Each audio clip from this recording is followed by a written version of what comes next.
प्रिय मित्रों, तो लीजिए ये आरपीएससी सेकंड गेट 2018 इवनिंग का जो मैथ्स का पेपर है और इस पेपर का सेकंड पार्ट में ले रहा हूँ आज। फर्स्ट पार्ट में आपको पहले दे चुका हूँ, क्वेश्चन नंबर 1 से लेकर के 75 तक का करा चुका हूँ। आज मैं क्वेश्चन नंबर 76 से स्टार्ट कर रहा हूँ, जो 150 तक ले जाकर मैं इसको पूरा करूंगा और हर एक क्वेश्चन को मैं बहुत अच्छे तरीके से मेंशन करूंगा ताकि आपकी कोई भी प्रॉब्लम या कोई क्वेरी बचे ही नहीं। ठीक है, तो लीजिए हम स्टार्ट करते हैं आज का ये पेपर का second part 2 RPSC second grade mathematics evening time. 76 वाला जो क्वेश्चन है वो मैं स्टार्ट करूँ, ले उसके पहले मैं कहना चाहूँगा कि अगर आपको ये पार्ट अच्छा लगे, ये कंटेंट अच्छा लगे तो वीडियो को लाइक ज़रूर करें, आप चैनल को सब्सक्राइब करें और साथ ही जो टेलीग्राम चैनल है आप उसको भी ज्वाइन करें। देखिए 76 वाला क्वेश्चन जो पूछा है, एक त्रिभुज जिसके शीर्ष 4 0 -1 और 3 5 है, तो ये त्रिभुज किस प्रकार का, इसमें कोई विशेष बात है नहीं।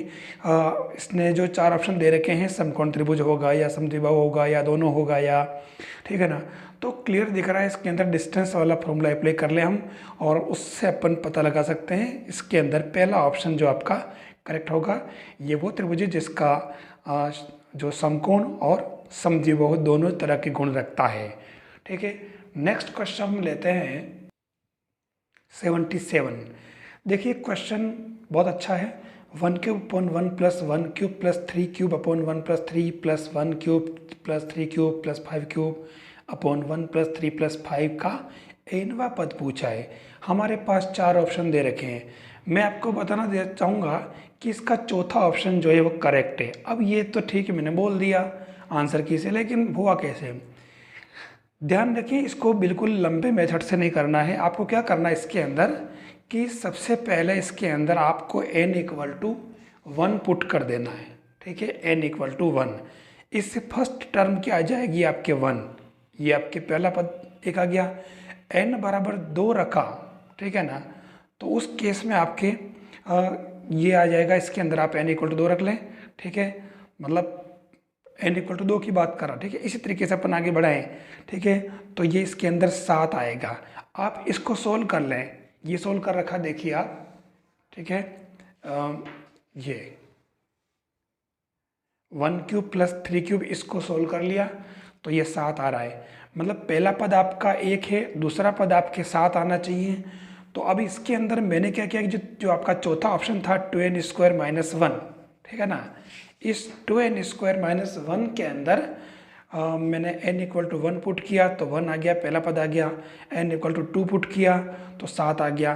देखिए इस तरीके से आप, अगर वैसे तो अपने क्लू यही मिल चुका है, ठीक है, फिर भी अगर आप चाहें तो आप इसमें और देख लें। हमारा आंसर यही मिल गया, ये 7 दोनों तरह से आ गए। तो आप इसके अंदर चौथे में ये वैल्यू पुट करके आप कर सकते हैं। चौथा ऑप्शन इसका करेक्ट है। कहीं भी इसको मतलब पूरा सोल्व करने आप नहीं बैठे हैं।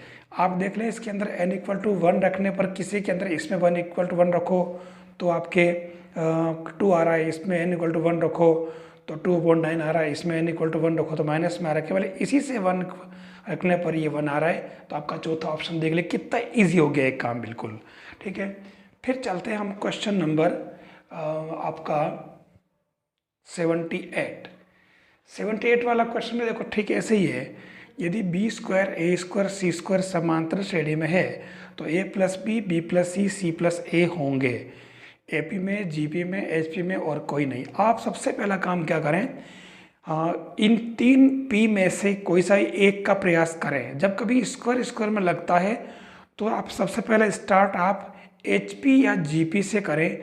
एक बार आप HP से स्टार्ट करें तो आप उल्टा चलें, क्योंकि इधर हम चाहते तो इसमें ABC की कुछ वैल्यू पुट करते हैं, लेकिन अगर 1 रखें तो यह 1 4 9 बनेगा, जो AP में है नहीं, न GP में है नहीं। तो इसलिए अपन वैल्यू वाला मामला टफ पड़ेगा। आप इधर से स्टार्ट कर लें कि a + b + c a + b b + c c + a को पहले HP मान लें। ठीक है, तो ये HP मानने के बाद में ये देखिए, इसको अपन ने HP में लिख दिया तो ये 1/1 करोगे तो AP में हो जाएगा। अब इसमें अपन ने वो 2b = a + c वाला लगा दिया फॉर्मूला। इससे हमारे 2/b + c = ये आ गया। तो इसको सोल्व किया तो देखिए, सोल्व करते ही आपके ये सारी की सारी चीज़ें कट जाएगी। देखो ये 2ab से 2ab कट गया। ठीक है, 2ac से 2ac कट गया, 2bc से 2bc कट गया। अब देखो 2a² equal to b² plus c² आ गया। आपके ये क्या आ जाएगा, a² b² c² किस में है, AP में, HP में, मतलब आपकी ये देखिए तीसरा वाला ऑप्शन करेक्ट है। तो ज़्यादा कोई बड़ा सॉल्यूशन नहीं करना पड़ा, हम इसमें सिंपल मेथड से अपन स्टार्ट कर सकते थे और अपन ने करके इसको आंसर तक पहुंचा दिया। क्वेश्चन नंबर 79, एक पत्थर को किसी निश्चित ऊंचाई से गिराने पर यह जमीन पर 5 सेकंड में पहुंचता है। यदि पत्थर के गिरने के 3 सेकंड बाद उसे रोक लिया जाए और फिर पुनः गिरने दिया जाए तो शेष दूरी को तय करने में उसे कितना समय लगेगा? 2 सेकंड, 3 सेकंड, 4 सेकंड, कोई नहीं। देखिए इसको अपने को 2 पार्ट में करना है। हम एक काम करें, पहले अपन पत्थर को जब इसने कहा था ना, देखिए कि ऊंचाई से गिरने पर, तो हमने इसको ले लिया सबसे पहले, ये ऊंचाई है ये वाली, यहाँ से यहाँ तक आने में इसको जैसे A से B तक लाने की बात कर रहे हैं, ठीक है। बीच में एक C पॉइंट है जहाँ पर इसको रोक लिया गया। तो सबसे पहले इसमें आप एक काम करें, यहाँ आपको लग रहा है 5 सेकेंड, ठीक है, पूरा ने लिखा ना क्लियर है कि 5 सेकंड में पहुंचता है। तो पहली कंडीशन में पूरी यात्रा का अपन कर लेते हैं। तो s = ut + ½ at², तो h = 0, यहाँ पर इसका प्रारंभिक वेग है, ठीक है ना, तो यहाँ से 0 हो जाएगा। तो h = ½ g और t की वैल्यू अपन ने 5 पुट करी, तो h = क्या आ गया आपके पास 25/2 g, ठीक है। फिर हमने यहाँ जो इसने कहा था कि यदि पत्थर के गिरने के 3 सेकंड बाद रोक दिया जाए, ठीक है ना, तो 3 सेकंड बाद रोकने की बात अगर ये करें तो उस केस में अपन एक काम करते हैं, इसके अंदर ये जो हमारे पास में देखिए ये h' और ये h, तो ये यहाँ पर अपन ले लेते हैं 3 सेकंड वाला टाइम, ठीक है ना। तो उस केस में हम इसमें क्या करें, हमारे पास में ये भी तय हो गया कि h = हमें जो इसने ये पूछा है, बाकी का जो है ना ये वाला टाइम पूछा इसने, ठीक है। तो देखिए h = आपके क्या हो जाएगा, h - h' और ये कितना हो जाएगा आपके, इधर आप अगर ध्यान से देखें तो ये जो आ रहा है आपके कैसे आया, h आपके पास में ये 25 g आ गया और h' आप जो निकाल लें आप, ठीक है।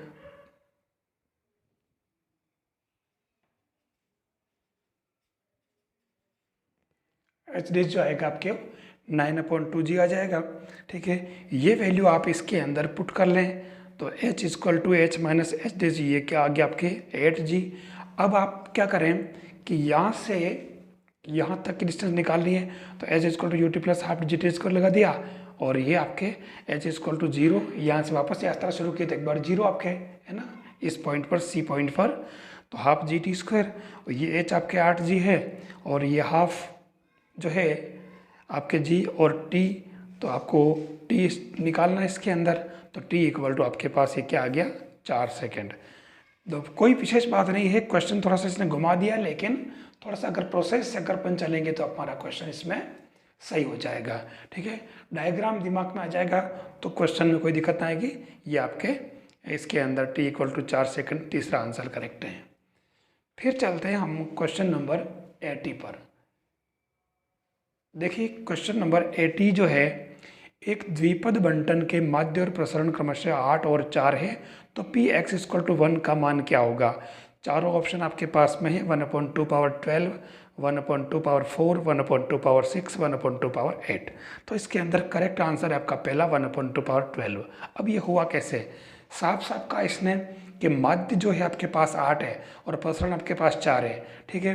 तो आपको मालूम है कि माध्य यानी कि x बार np 8, सिग्मा स्क्वायर आपके पास npq 4, और इसने px = 1 पर वैल्यू पूछी है, तो q आपके पास, इसको डिवाइड कर दो आप, डिवाइड करते आपके पास में q = ½ आ जाएगा, तो इससे p = 1/2 आ जाएगा।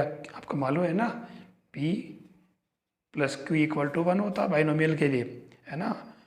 तो px = r = ncr, PR Q n - r। अच्छा n हमारे पास में यहाँ पे 16 है, ये कहाँ से आए, आप यहाँ n की वैल्यू या p की वैल्यू पुट कर लें ½ ठीक है, तो n 16 आ जाएगा।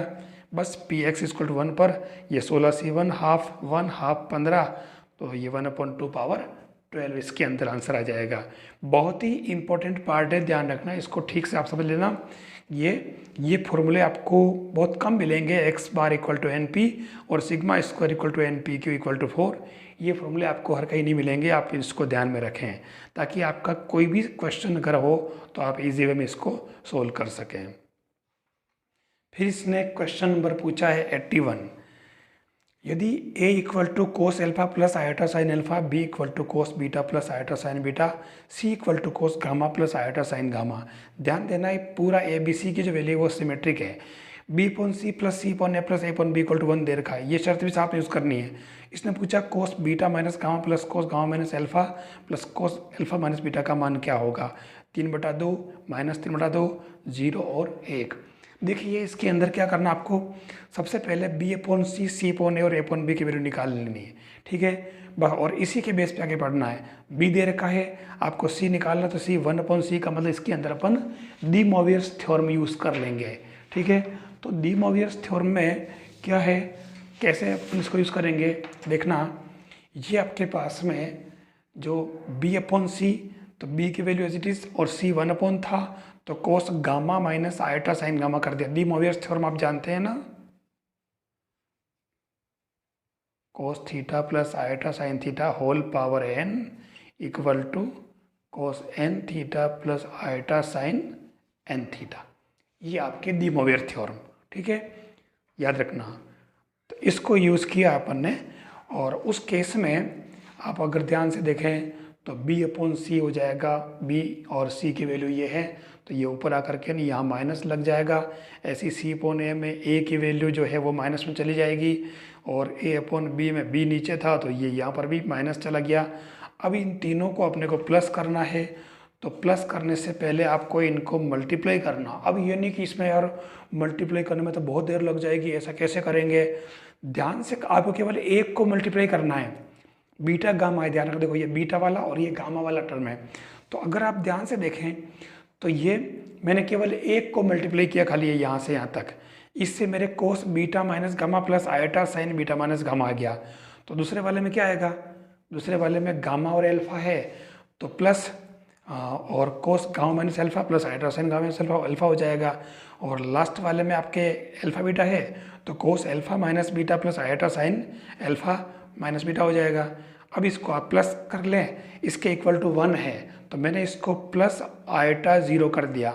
आपको इसमें इसने कोस बीटा माइनस गामा, कोस गामा माइनस एल्फा, कोस alpha minus beta plus plus में यानी रियल पार्ट की वैल्यू पूछी है, तो रियल पार्ट की वैल्यू आपके ये आ गई है, कोई विशेष बात नहीं है। अगर ये इमेजिनरी पार्ट की वैल्यू पूछ ले, ठीक है, तो 0 आ जाएगी, ठीक है। दोनों क्वेश्चन अपने को प्रिपेयर रखने हैं। तो देखिए मतलब मुझे कोई भारी काम नहीं लग रहा, ये आप इसको आराम से कर सकते हो, ठीक है। इस तरीके से आपके इसके अंदर ऑप्शन जो आ रहा है क्या 1, चौथा वाला ये करेक्ट है। फिर चलते हैं हम क्वेश्चन नंबर 82। ये आपका 82 क्वेश्चन है। देखिए सरल रेखाओं x plus 1/2 equal to y minus 2.5 equal to z plus 3.4 और x minus 1/1 equal to y plus 2.2 equal to z minus 2.3 के मध्य कोण क्या होगा। तो कोण के लिए आपको पता होगा, हम कोण निकाल चुके हैं। कोस थीटा इक्वल टू क्या होता, a1 a2 plus b1 b2 plus c1 c2 है ना, upon root a1 square plus b1 square plus c1 square root a2 square plus b2 square plus c2 square. बस इनकी value put करी तो ये सब 0 आ गया है ना। नीचे वाले को सोल्व करने की जरूरत नहीं है, पहले ऊपर वाले सोल्व करना चाहिए। जो इजी पढ़ रहा हो पहले कर लो, उसको 0 आ रहा है तो ये थीटा इक्वल टू आपके π/2, तो ये इसके अंदर आपके चौथा वाला ऑप्शन करेक्ट है, π/2 आंसर। फिर 83 की बात करें हम तो z equal to tan inverse y upon x, तो del square z upon del x square plus del square z upon del y square की वैल्यू क्या होगी। अगर आप ध्यान से देखें तो यहाँ ये समघात फलन है, और समघात फलनों के लिए ये अपने लाप्लास इक्वेशन है, ध्यान रखना। समघात फलन हमेशा लाप्लास इक्वेशन को संतुष्ट करते हैं, ठीक है। तो इसके अंदर लाप्लास इक्वेशन की वैल्यू इसके अंदर 0 आ जाएगी, ध्यान रखना, ये बराबर 0 होना चाहिए। तो ये जो लिखा है आपके z equal to inverse y upon x समघात, और ये इसकी वैल्यू हमेशा का क्या आनी चाहिए 0, जो कि लाप्लास इक्वेशन है। तो ये इसकी वैल्यू 0 आ रही है, आपके 83 का क्वेश्चन का जो आंसर है चौथा ऑप्शन करेक्ट है। फिर 84 वाला क्वेश्चन पेडागोजी का है, तो ये इसके अंदर आपके जो ऑप्शन है चौथा वाला अनिश्चित से निश्चित की ओर है ना, from indefinite to definite. Question 85 भी आपके सेम वही पेडागोजी का है, इकाई उपागम के प्रवर्तक कौन थे, ठीक है। तो इसके अंदर तीसरा ऑप्शन है H.C. मॉरिसन, ये यूनिट प्लान के प्रवर्तक थे, प्रोपाउंडर, ठीक है। हम चलते हैं 86 में। ध्यान से देखिए क्वेश्चन नंबर 86 क्या कह रहा है। एक त्रिभुज का केंद्रक 2 7 और इसके दो शीर्ष 4 8 और -2 6 हैं, तो त्रिभुज का तीसरा शीर्ष क्या होगा। देखिए इसके अंदर क्या है, 4 ऑप्शन दे रखे हैं आपके पास। हमें इसकी माध्यिका से इसको स्टार्ट करना पड़ेगा। ये आपका ABC जो तीसरा शीर्ष है, ए वाला एक्स वाई ज्ञात करना है, B 4 8 है, C -2 6 है, और ये आपके एक CL इसकी माध्यिका है, और माध्यिका में G इसका केंद्रक है, जो माध्यिका को 1 और 2 यानी 2:1 के अंदर बांट रहा है, ठीक है। अब इसके अंदर आप ध्यान से देखें, मैंने इसको H के मान लिया। अब इसमें इस माध्यिका के ऊपर ध्यान से देखिए तो C दे रखा है, ठीक है। और उस केस में इधर हम इसमें H और K के हिसाब से अपन इसका ये निकाल लेते हैं। देखो H K का निकालेंगे तो M1 x2 plus M2 x1 upon M1 plus M2, ठीक है। और M1 y2 plus M2 y1 upon M1 plus M2, ये लगा करके अनंत विभाजन का H और K 4 और -15/2 आ जाएगा। और फिर ये L जो आया ये आपके A B का मध्य बिंदु है, तो ये 4 plus x upon 2 equal to H। इससे आपके H आपके पास 4 है तो x इक्वल टू 4 आ जाएगा, और 8 plus y upon 2 equal to 2 equal to K है, तो y इक्वल टू 7 आ जाएगा। इस तरीके से आपके A 4 7 आ जाएगा, ये वाला x y, ठीक है। तो इसके अंदर आपका जो करेक्ट आंसर है वो 2 वाला है, 4 7, ठीक है। नेक्स्ट क्वेश्चन कह रहा है 87, पोस्टमैन शब्द के अक्षरों से कितने शब्द बनाए जा सकते हैं यदि प्रत्येक शब्द P से प्रारंभ हो और N से खत्म हो। देखिए इसमें कुल कितने अक्षर है, 1 2 3 4 5 6 7। आप क्या करें, इसके अंदर 7 ब्लॉक बना लें, ठीक है। और 7 ब्लॉक बनाते ही सबसे पहला काम ये करना कि P से स्टार्ट करना और N से ख़त्म करने की बात कर रहा है। तो पहले अक्षर को अपन ने P से भर दिया ब्लॉक को, और लास्ट वाले को N से। अब हमारे पास में कितने, 1 2 3 4 और 5 बचे, ठीक है। और कुल 7 अक्षर हैं इसके अंदर, 7 में से अपन ने 2 को भर दिया। अब अपने को कितने भरने, 5 भरने। तो इसको अपन 5 प्रकार से भर सकते हैं, दूसरे को 4 प्रकार से, तीसरे को 3 प्रकार से, 2 प्रकार से, तो इस प्रकार से ये हमारे पास 120 इसका आंसर आ रहा है, जो आपके ये तीसरा वाला ऑप्शन करेक्ट है। करेक्ट, बिल्कुल इजी काम है। फिर चलते हम क्वेश्चन नंबर 88। देखिए 88 क्वेश्चन है, y equal to log x, x अक्ष तथा x इक्वल टू 1 से x इक्वल टू 2 से गिरा हुआ क्षेत्रफल। 4 ऑप्शन दे रखे हैं आपके पास, और इसके अंदर सही आंसर है आपका तीसरा, log 4/e वर्ग इकाई, स्क्वायर यूनिट। अब ये आया कैसे, अब आया क्या, ये तो बिल्कुल सिंपल सा है। आपको log x का इंटीग्रेशन कर लेना है 1 से 2 के बीच में, ठीक है। तो ये देखिए 1 से 2 लिमिट के अंदर log x का इंटीग्रेशन किया, u इंटू ई से log x 1 dx minus log x का डिफ्रेंशिएशन, फिर ये 1 dx, फिर इस पूरे का 1 से 2 के बीच में इंटीग्रेशन।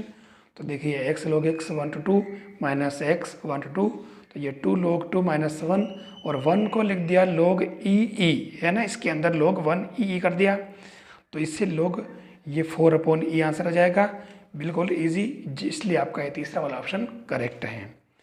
फिर 90 वाले की बात करें हम, ठीक है।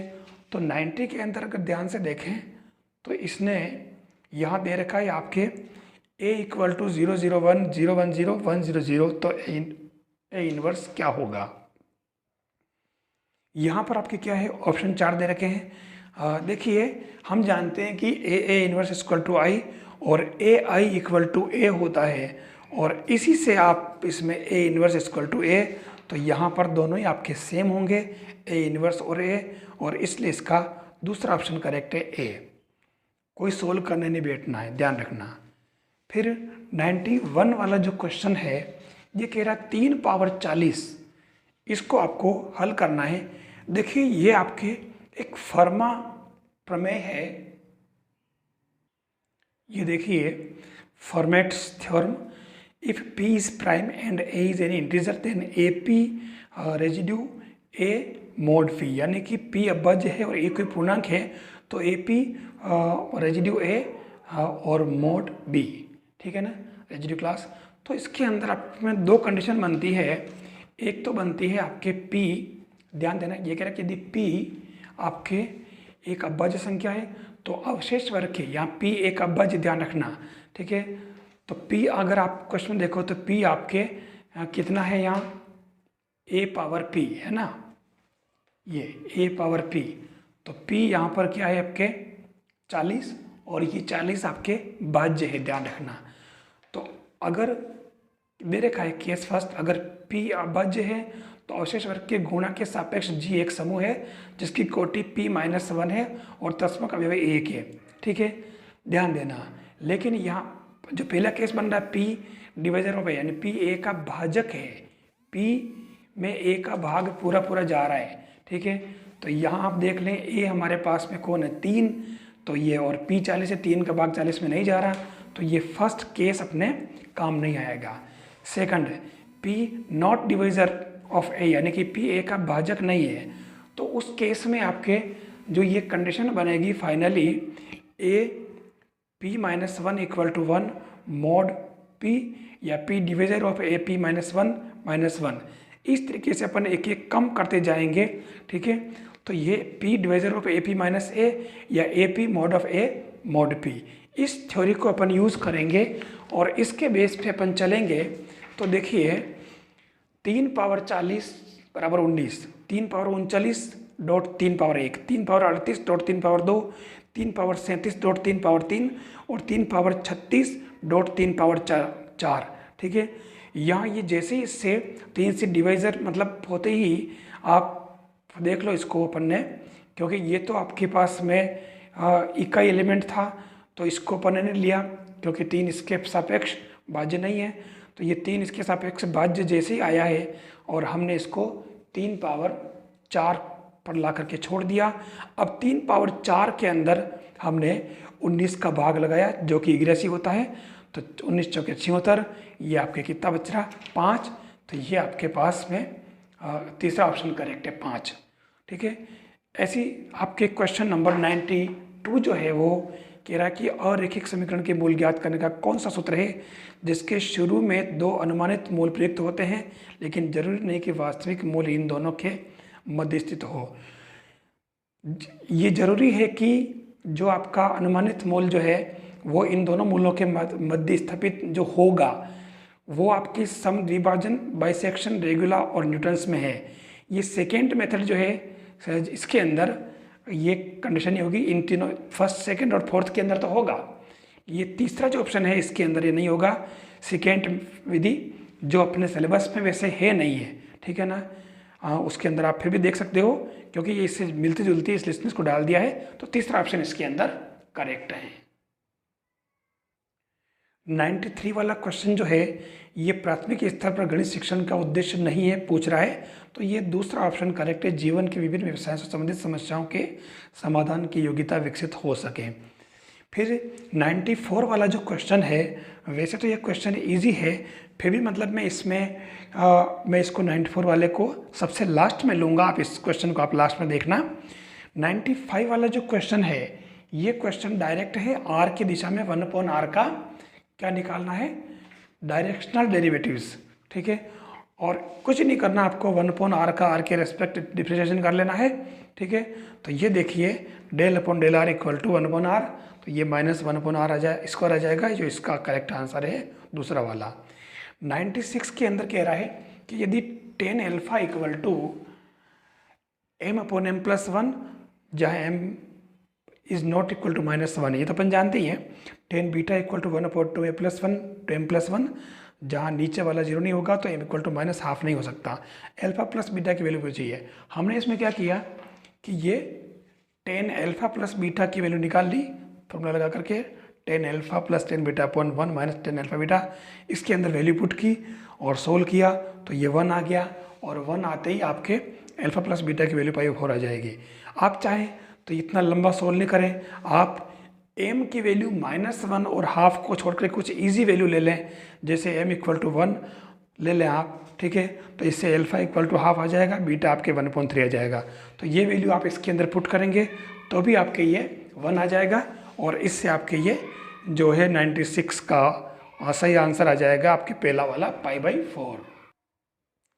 क्वेश्चन नंबर 97, किन्हीं वास्तविक संख्याओं x y के लिए हम लिखते हैं कि x r y x² - y² plus √3 एक अपरिमेय संख्या है तो r होगा।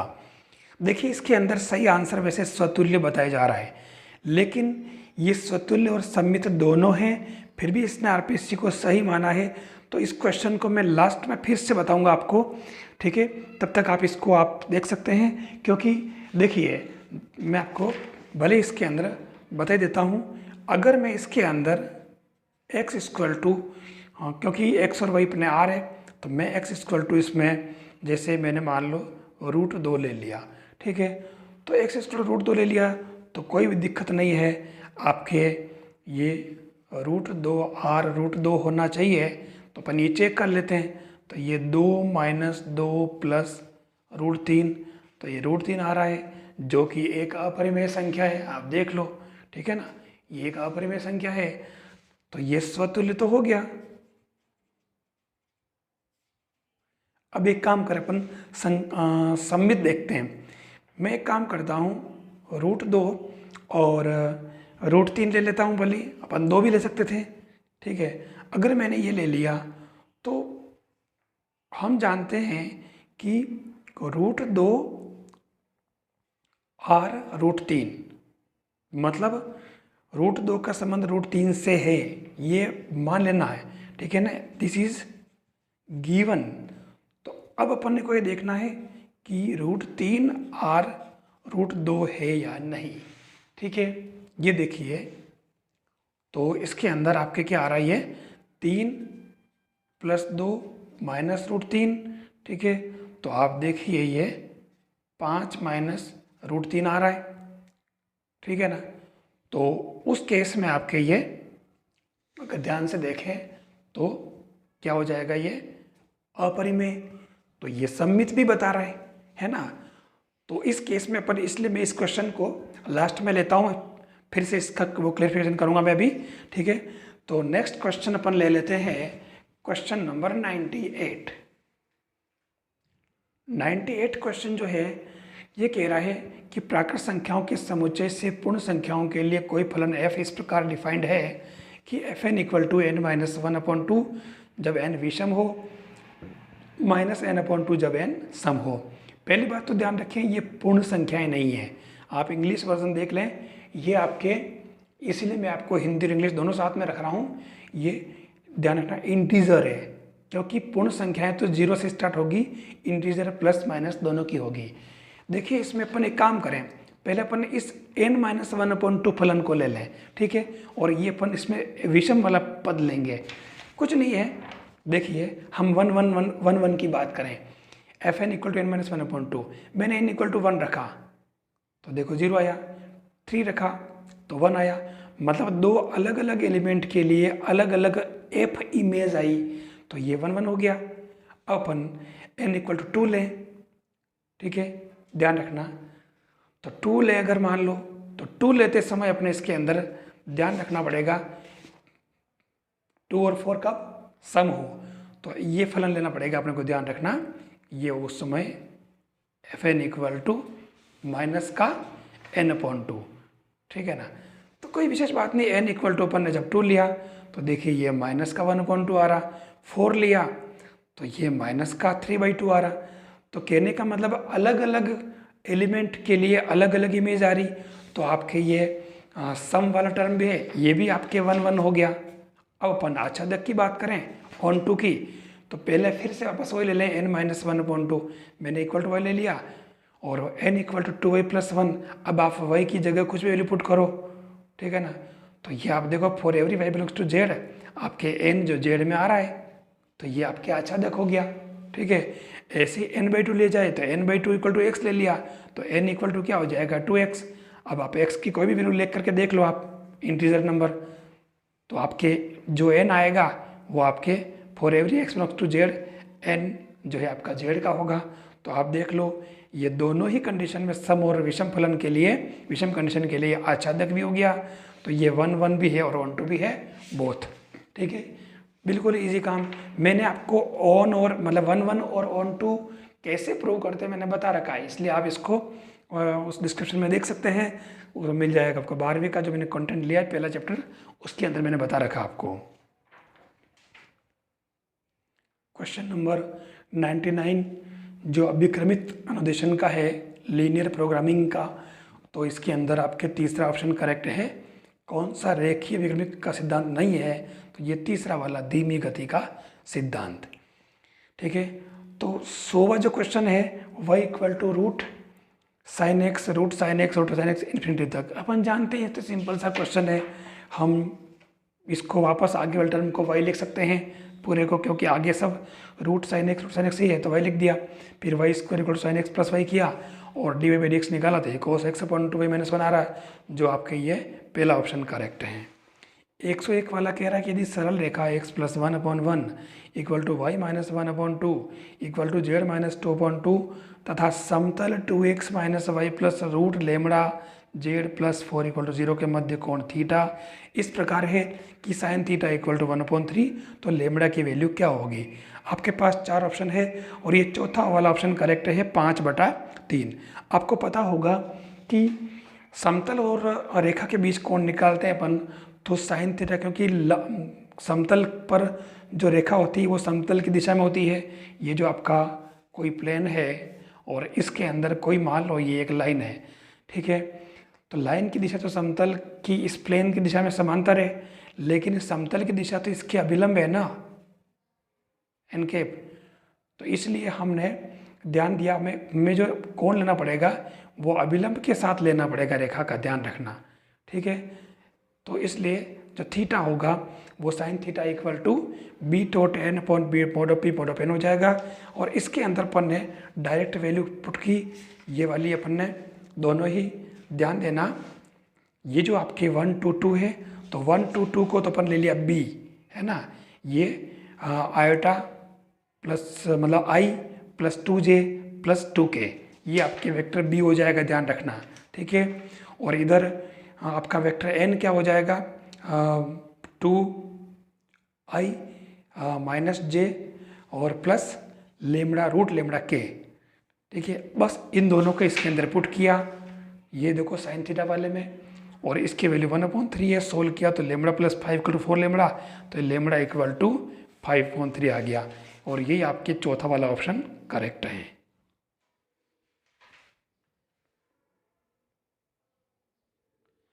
क्वेश्चन नंबर 102 102, निम्न में से कौन सा संख्यात्मक समाकलन सिम्पसन का 1/3/8वां नियम कहलाता है।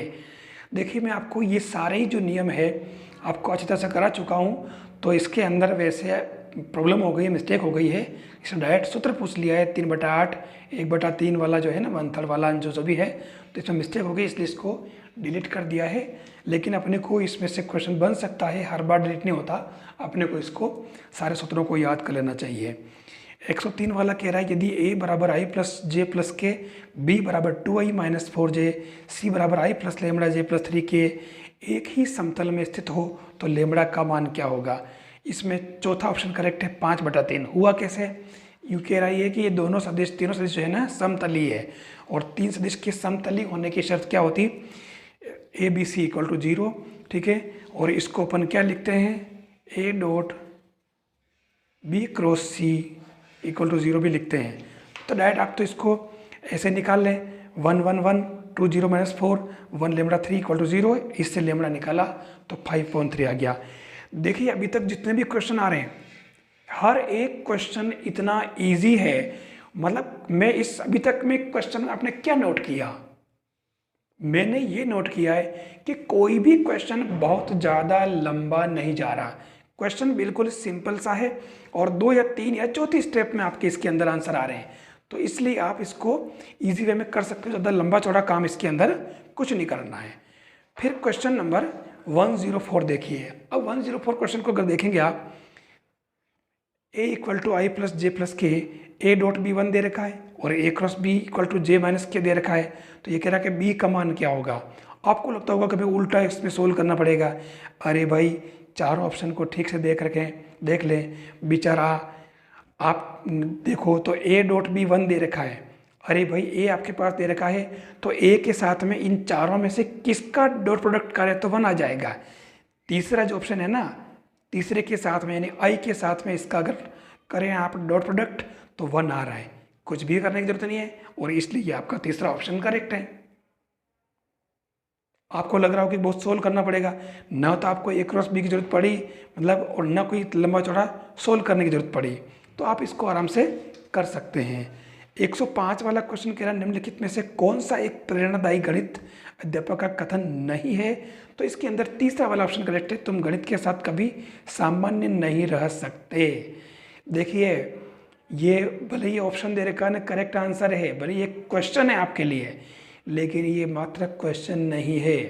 आप जो पेपर सॉल्व करेंगे उसमें आपको इस बात को मतलब ध्यान में रखना है। इसने कहा कि गणित अध्यापक का कथन नहीं है, ये गणित अध्यापक का कथन नहीं होगा, ध्यान रखना। तुम गणित के साथ कभी भी सामान्य नहीं रह सकते हैं, मतलब ठीक है ना। तो ये एक जनरल चीज़ें हैं कि इसमें कोई विशेष बात नहीं है। हाँ, हमारे लिए एक सीख की बात है कि हमें पेपर सॉल्व करते समय इन चीज़ों का ध्यान रखना है। फिर क्वेश्चन नंबर 106, एक कण की t सेकंड में तय की गई दूरी s सेंटीमीटर में को निम्न समीकरण द्वारा शो किया है, s square T cube plus 2t square plus T. तो 1 सेकंड के पश्चात उसकी गति क्या होगी। इसमें पहला ऑप्शन करेक्ट है 8 सेंटीमीटर पर सेकंड। अब हुआ कैसे, बेचारा विस्थापन समीकरण दे रखा है, तो आप इसके अंदर क्या करेंगे, आप इसके अंदर एक बार अवकलन कर लें t के सापेक्ष। ये देखिए ds बाई डी टी किया, 3t square plus 4t plus 1 आ गया और फिर t की वैल्यू 1 पुट करी, तो ये आपके 8 मीटर पर सेकंड आंसर आ रहा है। ठीक है, फिर क्वेश्चन नंबर 107, ठीक है, ये वाला भी फलन वैसे fx इक्वल टू एक्स यदि x परिमेय है और माइनस x यदि x अपरिमेय है। ठीक है, तो इस क्वेश्चन में ध्यान रखना स्टार लग रहा है, इसको इसने डिलीट कर दिया है क्योंकि इसके अंदर लैंग्वेज में प्रॉब्लम हुई है सम विषम फलन के चक्कर में। तो इसलिए फिर भी हमें ये पता होना चाहिए कि कौन सा फलन संतत है और कौन सा असंतत है। तो संतत असंतत और विषम फलन के बारे में आपको पहले बता चुका हूँ, आप कर सकते हैं। क्वेश्चन नंबर 108, देखिए मतलब क्वेश्चन अगर ऐसे आ रहे हैं कि अगर आप ध्यान से थोड़ा बहुत ही ठीक से पढ़ा है, आपको डीप जाने के लिए मैं नहीं कह रहा हूँ क्योंकि बहुत सारे स्टूडेंट्स जो है वो मेरे फ्रेंड है, वो मेरे ग्रुप के जो मेंबर्स हैं, ठीक है, वो ऐसे कमेंट करते हैं कि सर मैंने तो अभी शुरू किया है, मैंने तो अभी ये क्वेश्चन किए नहीं है, अब कैसे क्या करूँ, मैं ये करूँ तो चलेगा कि नहीं चलेगा, इतना कर लूँगा तो पर्याप्त है क्या। भाई देखिए आपके पास ये भी 106 वाला क्वेश्चन किया, ये क्वेश्चन इसमें क्या दिक्कत है, कोई भी कर सकता है। क्वेश्चन नंबर 108 डायरेक्ट 12वीं का क्वेश्चन दे रखा है, 12वीं की बुक का। ये कह रहा है कि लंबवत में तो आप देखो कि x माइनस 1/-3, y माइनस 2.2 के, z माइनस 3.2, x माइनस 1/3 के, y माइनस 5.1 और z माइनस 6/-5, दो रेखाएं दे रखी है, परस्पर लंबवत है। तो सीधी सीधी बात है, ये a1 a2 plus b1 b2 plus c1 c2 equal 0 कर दो, ठीक है ना। तो इससे आपकी क्या वैल्यू हो जाएगी, ये देखिए a1 a2 plus b1 b2 plus c1 c2 0, value put की, k की वैल्यू -10/7। ये क्वेश्चन डायरेक्ट बुक से उठाया हुआ है, 12वीं की बुक से, तो ये पहला ऑप्शन करेक्ट है। अब ऐसे क्वेश्चन में क्या है, आराम से कर सकते हैं। लो ये 109 नंबर का क्वेश्चन देखिए, 10वीं क्लास का क्वेश्चन पूछा है, उन्नयन अवनमन। अब इसमें क्या है, इसने कहा कि एक पतंग क्षैतिज तल से 60 डिग्री के उन्नयन कोण पर उड़ रही है। यदि पतंग की डोर की लंबाई 120 मीटर है तो पतंग की क्षैतिज तल से ऊंचाई क्या होगी। पहला ऑप्शन करेक्ट है इसका, 60√3 मीटर। कैसे, ये देखिए यहाँ से कोई बंदा पतंग उड़ा रहा है, ठीक है ना, यहाँ से, और ये आपके जो पतंग है, ठीक है, तो ये आपके 120 मीटर है और ऊंचाई यहाँ से इसकी h हो गई, कोण 60 दे रखा है, sin 60 लंब बटा कर्ण, ये वैल्यू पुट करी और h इक्वल टू 60√3। अब क्या दिक्कत है, इनमें आराम से अपन कर सकते हैं, देख लो, ठीक है ना।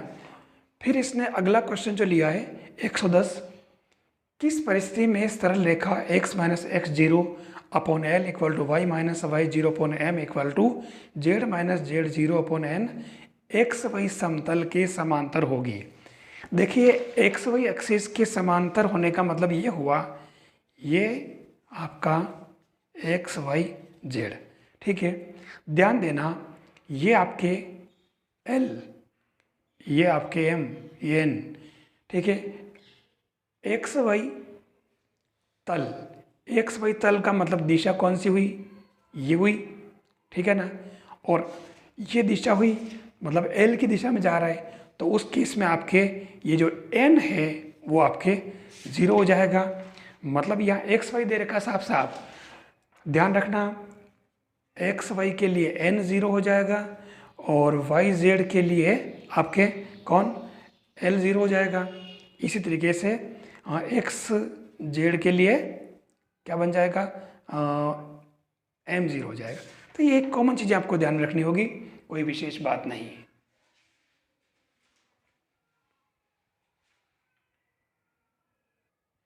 क्वेश्चन नंबर 111 ये क्वेश्चन निम्न में से कौन सा तरीका मुख्य रूप से निम्न समस्याओं को हल करने के लिए, नियतन समस्याओं को, है ना, नियतन ध्यान रखना, असाइनमेंट प्रॉब्लम्स प्रयुक्त होता है। तो इसके अंदर ये दूसरा ऑप्शन करेक्ट है, हंगेरियन विधि। आपको इन खास तौर से विधियों के बारे में पढ़ लेना है, ज़्यादा आपको इसमें क्वेश्चन सोल्व करने जाना है कि कौन कौन सी विधि कब कब कहाँ काम आती है। 112 वाला क्वेश्चन जो है, देखिए 3 सेमी त्रिज्या वाले वृत्त के केंद्र से 5 सेमी की दूरी पर स्थित किसी बिंदु से वृत्त पर डाली गई स्पर्श रेखा की लंबाई क्या होगी। 3, 4, 2 इनमें से कोई नहीं। अरे भाई डायरेक्ट पाइथागोरियन ट्रिपलेट पूछ लिया है, कुछ भी नहीं किया है। ये देखिए ये वृत्त है आपका, ठीक है। वृत्त पर ए बिंदु से ये पी पर खींची स्पर्श रेखा, अपन जानते हैं ये 90 डिग्री होता है, त्रिज्या 3 और ये आपके 5 दे रखा है, एक्स निकालना, तो ये आपके आधार स्क्वायर इक्वल टू कर्ण स्क्वायर माइनस लंब स्क्वायर। और वैसे आपको मालूम है कि 3, 4, 5 पाइथागोरन ट्रिपलेट मैंने खूब बता रखा है, मैंने वीडियो डाल रखा है, आप देख सकते हैं पाइथागोरन ट्रिपलेट क्या होता है पूरा। तो ये मैंने क्लियर बता रखा है आपको 3, 4, 5, ठीक है। तो इसमें ये 4 बाकी है आपके, या डायरेक्ट आ रहा आंसर ये, ठीक है ना। तो ये इसके अंदर आपके दूसरा वाला ऑप्शन जो इसके अंदर करेक्ट हो जाएगा। फिर क्वेश्चन नंबर 113, संख्या 360 के भाजकों की कुल संख्या, इसका सही आंसर है दूसरा 24। अब ये आया कैसे, देखिए कुछ क्वेश्चन ऐसे हैं जो आपको हर कहीं नहीं मिलेंगे, ध्यान रखना, ठीक है। इन क्वेश्चंस के लिए मैंने बहुत प्रयास किया है आपके लिए। तो 360 के भाजकों की कुल संख्या पूछी है, आपको क्या करना है, पहले इसके अभाज्य गुणनखंड कर लें, ठीक है। तो ये अभाज्य गुणनखंड करने में कोई दिक्कत है ही नहीं, आप आराम से कर सकते हैं। तो ये आया 2 power 3 into 3 power 2 into 5 power 1। तो भाजकों की संख्या मैंने कैसे निकाली, इसके ऊपर जो पावर थी 3 + 1 इंटू 2 + 1 इंटू 1 + 1, हर पावर में एक एक जोड़ करके सबका गुणा कर दिया, ठीक है। तो 4 इंटू 3 इंटू 2 ये 24, ठीक है। तो इसलिए ये 24 आंसर आए, क्लियर। फिर चलते हम 113 वाला क्वेश्चन। यदि एक परिबद्ध फलन है और P स्टार P के विभाजन का एक रिफाइनमेंट है, तो निम्न में से कौन सा कथन सत्य है। ये देखिए, if P1 P2 belongs to PAB, तो LFP1 less and equal then UFP2 और LFP2 less and equal then UFP2। मतलब निम्न डार्बु योग किसी भी ऊपरी डार्बु योग से अधिक नहीं हो सकता किसी भी हालत में। तो ये डायरेक्ट इसने दे रखा है, और इस चीज़ को आप यहाँ से और देख लें आप, ये देखिए ये डायरेक्ट थ्योरम दे रखी है, मतलब आपको ज़्यादा कुछ नहीं करना, डायरेक्ट थ्योरम से पढ़ लेनी है। ये कॉलेज लेवल का है कि परिस्मित वास्तविक फलन है और AB के विभाजन P का सूक्ष्मतर विभाजन P डेज है। तो देख लीजिए ये LFP less and equal than LFP days, ठीक है ना। तो कोई विशेष बात नहीं है, आप इसमें आराम से इसको कर सकते हो। डायरेक्ट थ्योरम पूछी है तो इसमें डायरेक्ट थ्योरम ही अपने को याद कर लेनी है। क्वेश्चन नंबर 115, एक पिंड को क्षैतिज से 60 डिग्री के कोण पर 49 मीटर पर सेकंड की गति से फेंका गया। यह पिंड कितने समय तक हवा में रहेगा। देखिए मतलब क्वेश्चन कितना सिंपल है, मतलब उड्डयन काल पूछा इसका यार। जो 4 कंडीशन होती है ना, टाइम ऑफ फ्लाइट वगैरह पूछा इसने, अपने प्रोजेक्टाइल मोशन का क्वेश्चन है ये। तो देखिए इसमें आपको क्या करना है, t = 2u sin theta upon g. Theta आपके पास में 60 डिग्री है, u आपके पास 49 है। तो ये वैल्यू पुट की है, कुछ नहीं किया। बस ध्यान इसके अंदर क्या रखना है, ये 49 मीटर पर सेकंड जो आपके CGS सिस्टम में दे रखा है। तो आपको g की वैल्यू जो है वो आपको किस में, नहीं मीटर में, सॉरी क्षमा करें, ये मीटर में ये तो कोई दिक्कत नहीं, 9.8 में रखना है डायरेक्ट जी की वैल्यू। बस ये वैल्यू पुट की, सोल्व किया, ये 5√3 सेकेंड आ रहा आंसर। तो 5√3 सेकेंड तक ये हवा में रहेगा। ये आपका दूसरा ऑप्शन करेक्ट है। फिर 116 वाला क्वेश्चन कह रहा है कि श्रेणी 1/2² + 1 + √2/3² + 1 + √3/4² + 1 ये अभिसारी है, अपसारी है, दोलनी है। तो इस क्वेश्चन को करने के लिए मैंने श्रेणी के अपसारी और अभिसारी के बारे में काफ़ी अच्छे तरीके से बता दिया है। फिर भी मैं आपको इसको फिर से बता देता हूँ। देखिए जो श्रेणियाँ होती है हम उनका nवां पद लिख लेते हैं, un = √n/n + 1 whole square plus 1। ठीक है, तो un = n⁻½ और नीचे से मैंने n² कॉमन ले लिया। ठीक है, और ये कॉमन लेते ही यहाँ मैंने 1/n⁻³ अलग निकाल लिया। आपको पता हो तो un और vn दो श्रेणी लेते हैं, तो ये आपके एक तरह से vn श्रेणी हो गई। Sigma vn = 3/2। तो ये 3/2 आप अगर ध्यान से देखें तो P जो है ये हाइपर हार्मोनिक श्रेणी है, तो 3/2 बड़ा है 1 से और इसलिए ये कन्वर्जेंट होगा। ठीक है, आपको ये चीज़ ऐसे कॉमन लेते ही आपको ऐसे बाहर निकाल लेना है। ठीक है, तो ये मैंने बता रखा है, आप उसमें देख सकते हो।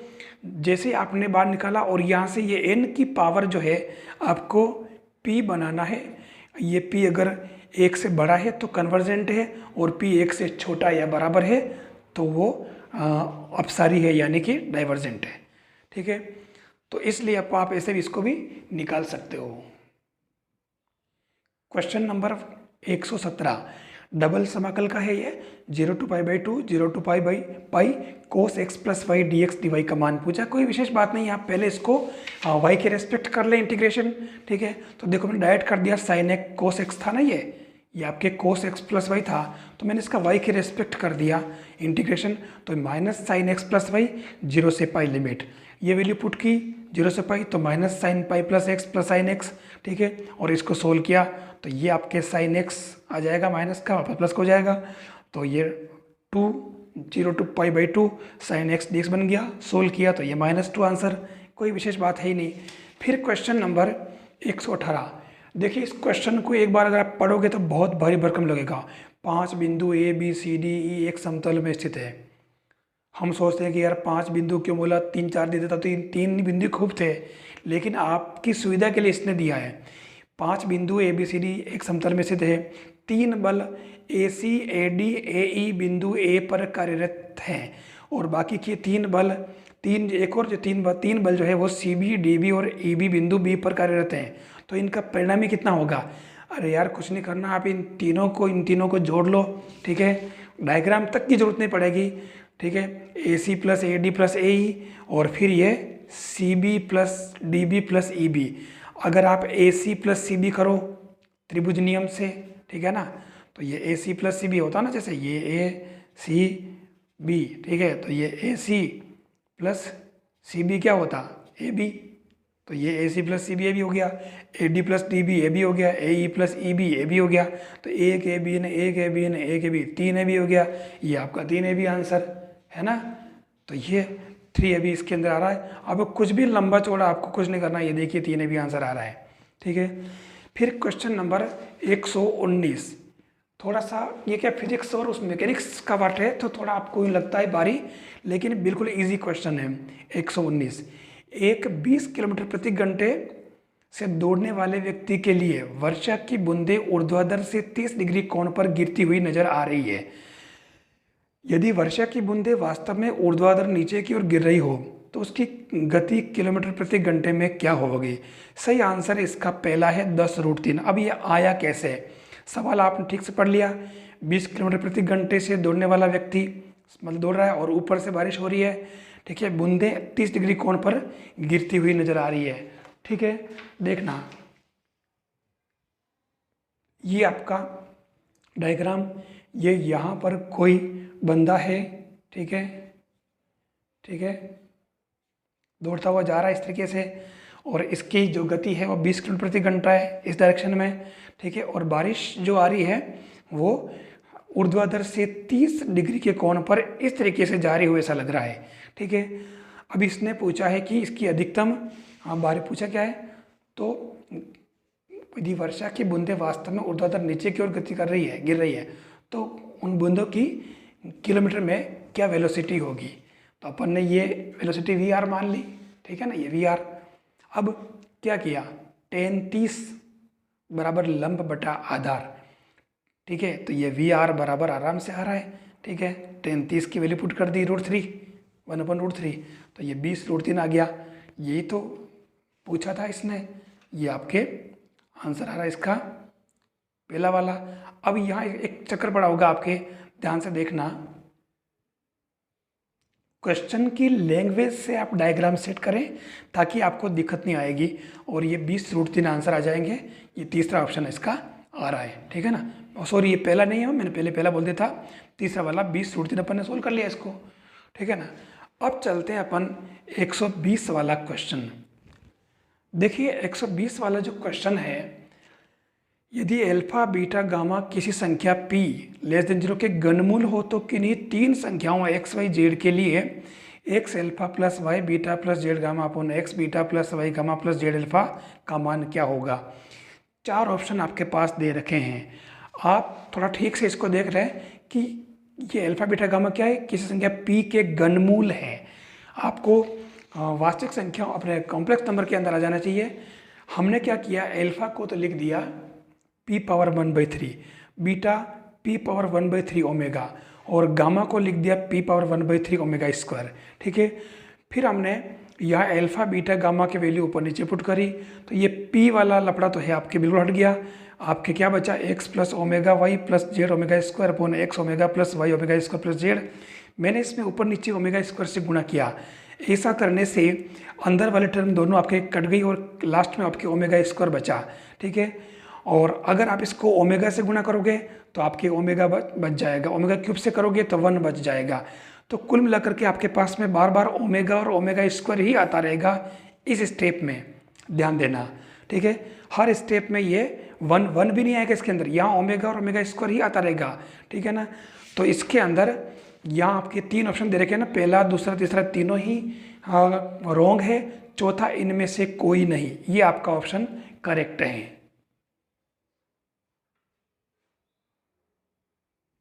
क्वेश्चन नंबर 121, सीधा क्वेश्चन पूछ लिया है, ग्रीन की प्रमेय प्रयुक्त होती है XY समतल के रेखीय समाकलन को उस समतल के XY समतल के पृष्ठीय समाकलन में परिवर्तित करने के लिए, ठीक है। तो ये पहला ही ऑप्शन करेक्ट है, और ये आपके देखिए सदिश कलन, ठीक है। और इसके अंदर ये आपकी ग्रीन थ्योरम साफ साफ लिखा है कि यदि XY तल में पृष्ठ S को घेरता हुआ C कोई संतत बंद वक्र हो तो क्षेत्र S में PXY और QXY में कोई संतत अवकलनीय बिंदु फलन हो। तो ये देखिए आपका पृष्ठीय क्षेत्रफल किसके अंदर बदला, रेखीय क्षेत्र समाकलन के अंदर, ठीक है। तो ये आप आराम से इसमें कॉरोलरी दे रखी है, इसको अपन आराम से कर सकते हैं। और मैंने यही चीज़ें आपको उसके अंदर बता रखी है, ये = CX dy y dx। तो ये डायरेक्ट क्वेश्चन यहाँ से इसने पूछ लिया है। 122वां जो क्वेश्चन है वो कह रहा है कि एक पिंड को ऊर्ध्वाधर ऊपर की ओर 490 सेंटीमीटर पर सेकंड के वेग से फेंका गया, यह वापस अपनी जगह पर कितने समय पश्चात आ जाएगा? सेम क्वेश्चन जैसा अपन ने थोड़ी देर पहले देखा था, ये वैसा ही क्वेश्चन बन गया है। आप अगर ध्यान से देखें तो ये देखिए ऊपर की ओर गति के लिए v² = u² - 2gh, और टॉप पर v0 हो जाएगा तो u² = 2gh। वापस नीचे आते समय फिर ये h equal to u zero हो जाएगा, तो हाफ जी टी स्क्वायर। अब आप यहाँ से क्या करेंगे, ये जो इक्वेशन आया आपके पास में, एक तो ये, दूसरा ये, ठीक है, ये h आप यहाँ पुट कर दें, तो ये पुट किया, आपके u equal to g t आ गया, ठीक है। अब आपके पास u दे रखा है 490 सेंटीमीटर पर सेकेंड, ध्यान देना, ठीक है।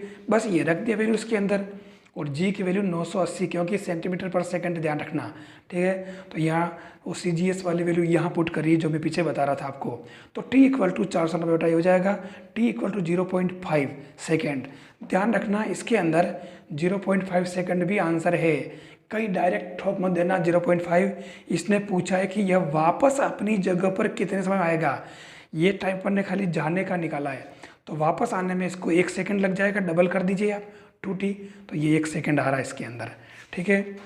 फिर क्वेश्चन नंबर 123, यदि a plus b plus c equal to 0 हो तो समीकरण 4ax square plus 3bx plus 2c equal to 0 के मूल होंगे, जहाँ a b c belongs to r, वास्तविक बराबर काल्पनिक और कोई नहीं। अरे यार यहाँ क्या है, आपको इसको सोल्व नहीं करना है, इसने जो शर्त दी है a b c 0, दोनों का तीनों का योग, आप a b c की कोई वैल्यू पुट कर दें। ये देखो मैंने क्या किया, a इक्वल टू 1 लिया, b माइनस 2 लिया, c 1 ले लिया, ये वैल्यू रखने से ये इसमें देखो a प्लस बी प्लस सी 0 आ रहा है, आप देखो, ठीक है। अब 0 आ रहा है तो इसके अंदर आप ये वैल्यू पुट कर दें, और ये वैल्यू पुट कर दें आप इसके अंदर d इक्वल टू निकालना है बी स्क्वायर माइनस 4ac, ठीक है, जो ग्रेटर देन 0 आएगा, तो आपके ये वास्तविक हो जाएगा, पहला ऑप्शन करेक्ट है, ठीक है ना। ऐसे ही 124वां क्वेश्चन, 124वां क्वेश्चन कह रहा है, दो वृत्त जिनकी त्रिज्याएं क्रमशः 2 सेमी और 3 सेमी है आंतरिक रूप से एक दूसरे को स्पर्श करते हैं, तो आंतरिक वृत्त से बाहर बाह्य वृत्त की जीवा की अधिकतम लंबाई क्या होगी। 4 ऑप्शन दे रखे हैं और इसमें तीसरा ऑप्शन करेक्ट है 4√2 सेंटीमीटर। आया कैसे, आप डायग्राम बना ले इसका। देखिए ये आपका बड़ा वृत्त, ठीक है, और इसके अंदर एक आंतरिक वृत्त, एक वृत्त वाले जो इसको सी पर अंदर की तरफ स्पर्श कर रहा है, ठीक है। अब आपको पता है कि दोनों वृत्तों की त्रिज्याओं का कुल योग जो है वो कितना हो रहा है, 2 + 3 5 हो रही है, ठीक है। तो ध्यान से अगर देखें तो एक वृत्त है 2 और 3, ठीक है, ध्यान देना ये आपके 2 हो जाएगा, ये 2 हो जाएगा, तो ये आपके कितना हो जाएगा 1, ठीक है, ठीक है ना। बड़े वृत्त की त्रिज्या कितनी है, ध्यान देना, बड़े वृत्त की जो त्रिज्या है वो, दो वृत्त जिनकी त्रिज्या 2 और 3 सेमी है, तो बड़े वृत्त की त्रिज्या आपकी कितनी है 3 है, ठीक है। तो सॉरी आप इसको आप एक ले लें, ठीक है, तो ये आपके आराम से बन रहा, देखो बाकी बचा जो क्या हो जाएगा, बाहर वाला ये 1 बन गया। जब ये 1 आ गया तो, और ये त्रिज्या 3 है, और ये उभयनिष्ठ जीवा की लंबाई a भी है, तो ये अपन पहले इसको a से यहाँ तक निकाल लें, तो ये z स्क्वायर निकाला, देखो आप 9 - 1 8, तो z इक्वल टू 2√2, तो ए बी कितना हो जाएगा पूरा का पूरा आपके 2z, यानी कि 4√2 सेंटीमीटर, ये आपके 4√2 सेंटीमीटर, बिल्कुल सिंपल। 125 वाला जो क्वेश्चन कह रहा है कि कौन सा शुद्धवादी गणितज्ञों का गणित के प्रति दृष्टिकोण नहीं है, तो चौथा वाला, यह समस्याओं को हल करने का साधन है, ठीक है, तो ये इसका शुद्ध दृष्टिकोण नहीं है, जो पेडागोजी का है आप कर सकते हैं। क्वेश्चन नंबर 126, देखिए इस क्वेश्चन की अपन कैलकुलेशन में अगर उलझ जाएं तो हम उलझते ही रह जाएंगे और हमारा क्वेश्चन सोल्व होगा नहीं, ठीक है। तो फिर हम क्या करें, हम एक काम करते हैं, हम इसके दोनों तरफ के डायग्राम बनाएं, ठीक है। इसने पहले कहा कि P और Q का परिणामी R है, ठीक है। 126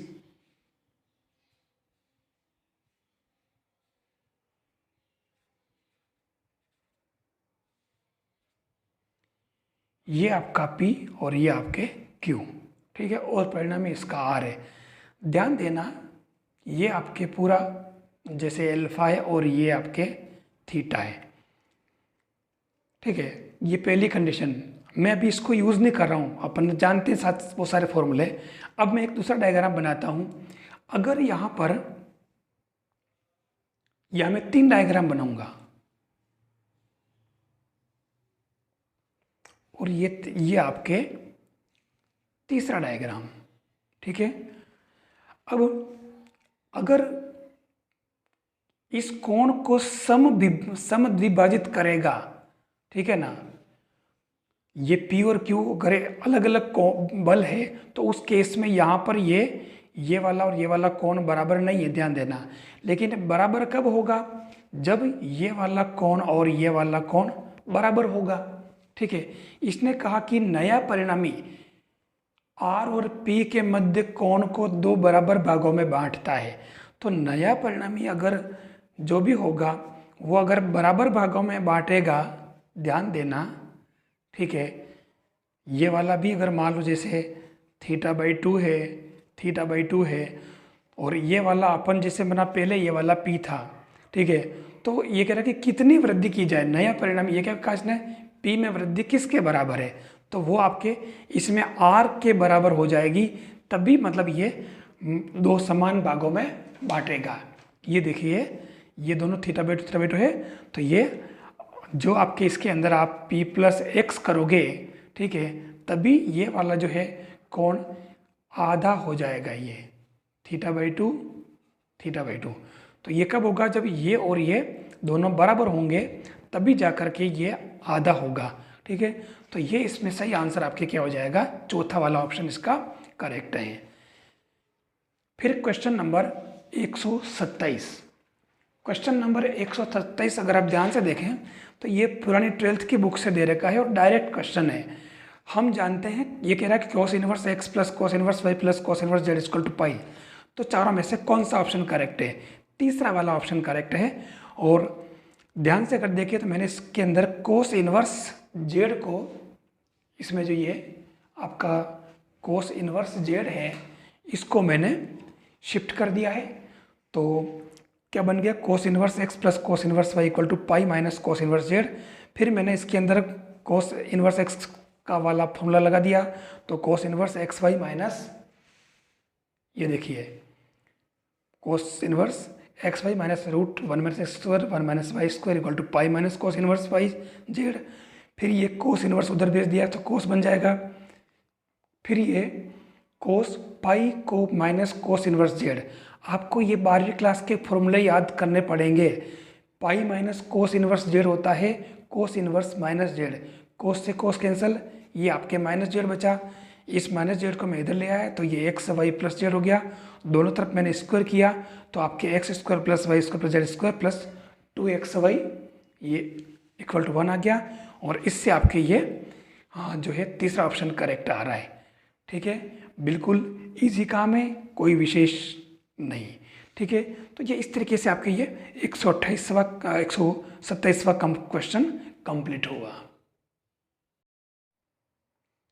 क्वेश्चन नंबर 128, यदि v बराबर y z i plus 3x z j plus z के हो तो कर्ल v क्या होगा?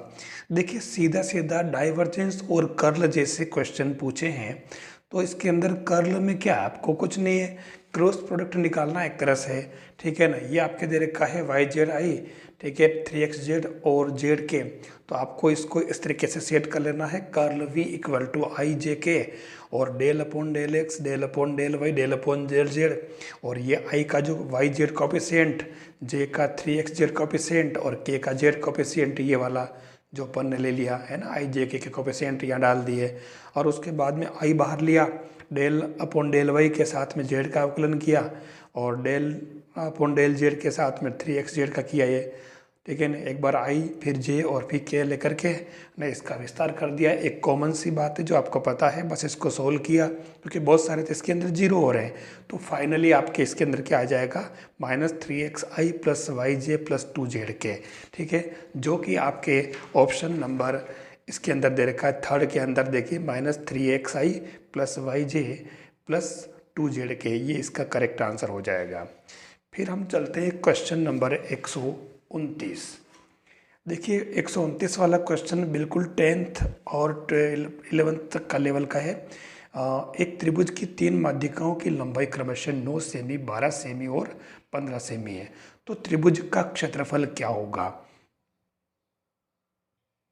जब त्रिभुज की माध्यिकाएं दे रखी हो तो उस समय उसका जो एरिया कैसे निकालते हैं, आपने ये फॉर्मूला कभी देखा होगा या नहीं देखा होगा। मेरे हिसाब से आपके बहुत कम लोगों ने देखा होगा। Area equal to 4/3 into s minus M1 s minus M2 s minus M3 का रूट। खाली 4/3 लग रहा और कुछ भी नहीं है, ठीक है। इसमें एस तो इसका परिमाप हो जाएगा, इससे एस निकाल लिया, अर्थ परिमाप 18 हो गया। और M1 M2 M3 क्या है, पहली माध्यिका, दूसरी माध्यिका, तीसरी माध्यिका, इनकी वैल्यूज इसके अंदर पुट करी, खाली बस 4/3 बाहर है, तो इससे 72 सेंटीमीटर स्क्वायर इसका आंसर आ रहा है, जो आपका ये दूसरा ऑप्शन करेक्ट है। फिर हम चलते हैं क्वेश्चन नंबर 130। देखिए 130 वाला क्वेश्चन ये भी 10th लेवल का क्वेश्चन है। एक वृत्त जिसकी त्रिज्या 20 सेमी है कि दो समांतर जीवाओं जिनकी लंबाई क्रमशः 24 सेंटीमीटर और 32 सेंटीमीटर है कि इनके बीच की दूरी क्या होगी। तो देखिए हमने क्या किया कि एक वृत्त ले लिया और वृत्त में दो जीवाएं ए बी और सी डी मैंने केंद्र के एक ही ओर लिए। हमारे पास दो कंडीशन बनती है, अपोजिट डायरेक्शन में हो सकती है, मैंने एक बार एक ही डायरेक्शन में ले लिया। आपके पास त्रिज्या दे रखी इसकी 20 सेमी और ए बी 12 है, सी डी 16 है, ठीक है। और इसके बेस पे हमने फटाफट ये ओ पी स्क्वायर निकाल लिया, है ना। लंब स्क्वायर इक्वल टू कर्ण स्क्वायर माइनस आधार स्क्वायर, ये 8 हो जाएगा, है ना। तो ये इससे आपके 8 क्या 16 हो जाएगा, उसके 32 के आधे, और ये 12 हो जाएगी क्यूबी, ठीक है। इससे आप ओ पी स्क्वायर निकाल लें, 400 माइनस 256, ओ पी 12 आ जाएगा। फिर ऐसे ही ओ क्यू निकाल लें, तो o q square equal to 400 minus 144, कोई दिक्कत ही नहीं है, आराम से हो रहा है। तो ओ क्यू 16 आ जाएगा। अब हमारे पास में इसने जो दोनों के बीच की दूरी यानी कि पी क्यू पूछी है, तो p q equal to o q minus o p कर लें, तो 16 माइनस 12 4, ठीक है। माइनस कब करेंगे, जब ये एक ही दिशा में है, दोनों केंद्र के एक ही तरफ है। और जब ये अपोजिट डायरेक्शन में होगी, मान लो ये इधर हो जाए, केंद्र के उधर ऊपर की तरफ समांतर है काम, तो अपोजिट हो सकती है। तो ये o q plus o p हो जाएगी, तो 16 प्लस 12 28। तो देखिए 4 और 28 इसके आंसर आ रहे हैं आपके। ये ऑप्शन नंबर आपका दूसरा वाला 28 या फिर 4 सेमी। फिर 131वां क्वेश्चन पेडागोजी का है, गणित शिक्षण हेतु प्रत्युत्ववादी शिक्षण व्यूह रचना है ना, ऑटोक्रेटिक टीचिंग स्ट्रेटेजी। तो ये इसके अंदर आपके दूसरा वाला ऑप्शन करेक्ट है, व्याख्यान व्यूह रचना। क्वेश्चन नंबर 132, समीकरण x³ माइनस x माइनस 10 बराबर 0 का प्रारंभिक मूल 2.5 हो तो न्यूटन रैप्सन के फॉर्मूले से अगला लगभग मूल होगा। तो देखिए थोड़ा सा इसका फॉर्मूला याद रखना पड़ेगा, उस फॉर्मूले से होता है और थोड़ी सी कैलकुलेशन इसकी बड़ी हो जाती है। इसके अंदर पहला ऑप्शन करेक्ट है, मैंने इसको सोल्व नहीं किया है, आप इसको उस मेथड से आप कर सकते हो, थोड़ा सा लेंदी होने से मैंने इसको पूरा किया नहीं है। 133वां जो क्वेश्चन है ये कह रहा है कि समतल x² y plus 2x zx equal to 4 के लंबवत बिंदु 2 माइनस 2 3 पर इकाई सदिश क्या है। वेक्टर कैलकुलस से क्वेश्चन पूछा है। तो इसके अंदर देखिए आपको पता होगा, आपको इसमें ग्रेड एफ निकालना है, i del f upon del x plus j del f upon del y plus k del f upon del z. आपका फंक्शन ये हो जाएगा, बिंदु ये दे रखे हैं, ग्रेड एफ निकालोगे तो आई 2xy प्लस 2z जे एक्स स्क्वायर प्लस के 2x, ठीक है। अब आपको इसके अंदर x यानी ये कोऑर्डिनेट्स इसके अंदर पुट कर लेने हैं, ठीक है। तो ग्रेड एफ क्या आ जाएगा -2i plus 4j plus 4k। अब इसने क्योंकि लंबवत पूछा है, ठीक है, तो grade F upon mode of grade F हो जाएगा ये देखिए grade F upon mode of grade F.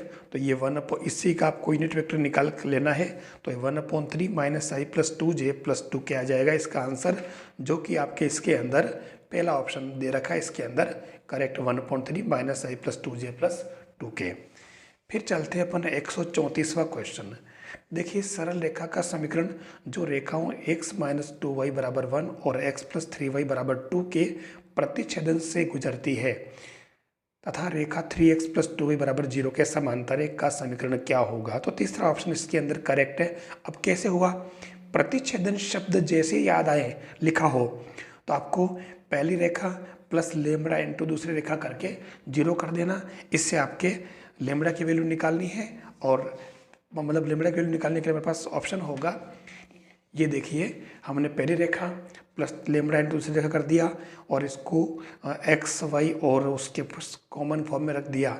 फिर ये जो रेखा है समांतर है 3x प्लस 2y बराबर 0 के। देखिए सीधी सी बात है, तो इसके अंदर ये वाला पोर्शन तो वैसे सेम रहता है, फिर भी अपन इसके समांतर है अगर, तो ये a1/a2 equal to b1/b2 is not equal to c1/c2 होगा। इससे मैंने कंपेयर कर लिया 1 plus lambda upon 3 minus 2 plus 3 lambda upon 2, और इन दोनों से मैंने लेमड़ा निकाल लिया 8/7। ये वैल्यू मैंने वापस कहाँ यहाँ पुट कर दी, और यहाँ पुट करते ये 15/7 x plus 10/7 y plus minus 23/7, तो इसमें ये 7 तो कैंसिल हो जाएगा और 5 से डिवाइड हो रहा है, तो ये देखिए आप माइनस 23/5 आ गया। आपका c1/c2 जो वैसे अलग आ रहा है देख लीजिए, ठीक है ना, ये वाला। तो इससे आपके 3x प्लस 2y माइनस 23/5 इसका आंसर हो जाएगा। ये आपका ऑप्शन 3 जो है करेक्ट होगा। फिर क्वेश्चन नंबर 135 की हम बात करें, यहाँ y equal to f x कोई फलन है जिसके लिए f1 equal to 14, f2 equal to 12, f5 equal to 6, f8 21, तो f7 का मान होगा। वैसे इसके अंदर ये जो इंटरपोलेशन से किया जाता है, लेकिन ये अपने डायरेक्ट हो जाएगा। हमने इसको एक रैखिक फलन मान लिया है, मान लेते हैं y equal to x plus b, एक एफ एक्स मान लिया। अब इसमें हमारे पास में f1 जो दे रखा है 14, तो ये a प्लस बी 14 हो जाएगा, f2 दे रखा है 12, तो a प्लस बी 12 हो जाएगा। इससे अपन ने a और b की वैल्यू निकाली, तो a तो आ जाएगा -2, b आ जाएगा 16। तो हमारा फलन एफ एक्स क्या बन जाएगा, a और b की जगह आप -2 16 पुट कर दें, ठीक है, तो ये हमारा फलन आ गया। अब इसके अंदर आप चेक कर लें f5 6 आना चाहिए, इसने दे रखा ना ये f5 6, ठीक है, और f8 21, तो ये f5 6 आ रहा है, ठीक है। मैंने f8 निकाला नहीं है। अब आपको f7 निकालना है, तो ये आप f7 निकालें, तो 2 आ रहा है। ये आपका करेक्ट आंसर पहला वाला इसके अंदर 2 क्या, ये इसके अंदर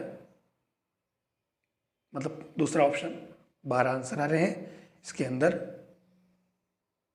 अब यहाँ ध्यान से देखना आप, चक्कर ये पड़ा है कि यहाँ मैंने जो फलन माना है a मतलब ax प्लस बी लीनियर, हालांकि इसने इसमें कहीं दे नहीं रखा कि लीनियर कोई फलन दे दिया है, तो हमने लीनियर फलन माना है।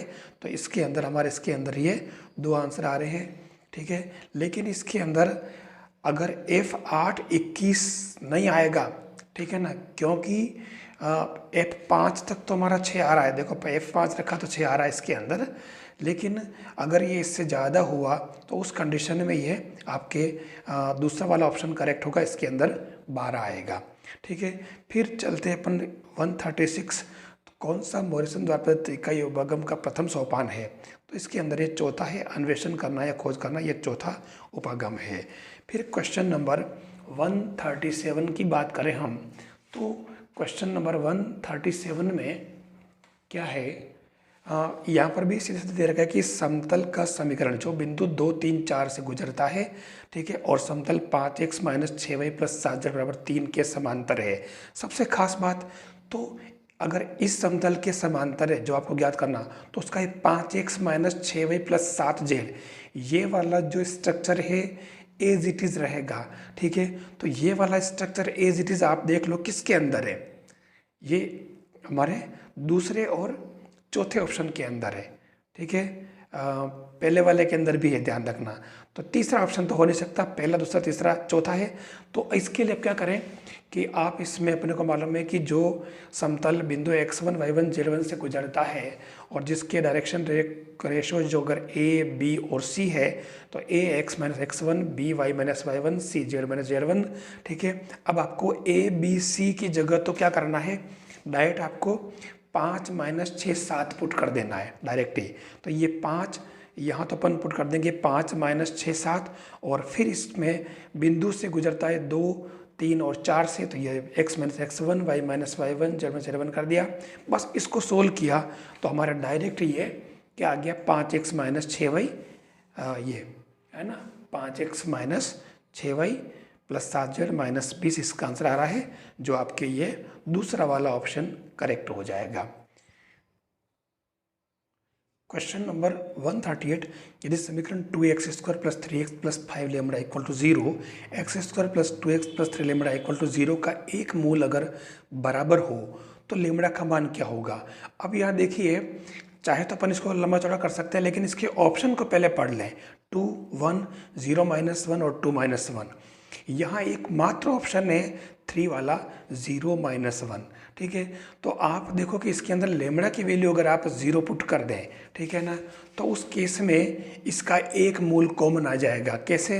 लेमड़ा 0 पुट किया तो पहला इक्वेशन बनेगा 2x² + 3x = 0, इससे x × 2x + 3 0, और दूसरे वाले में x² + 2x = 0, तो इसमें x + 2 0।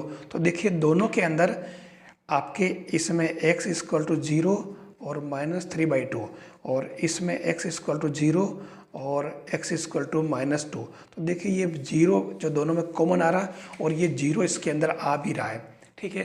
तो हमारा तीसरा वाला ऑप्शन इसके अंदर करेक्ट हो जाएगा।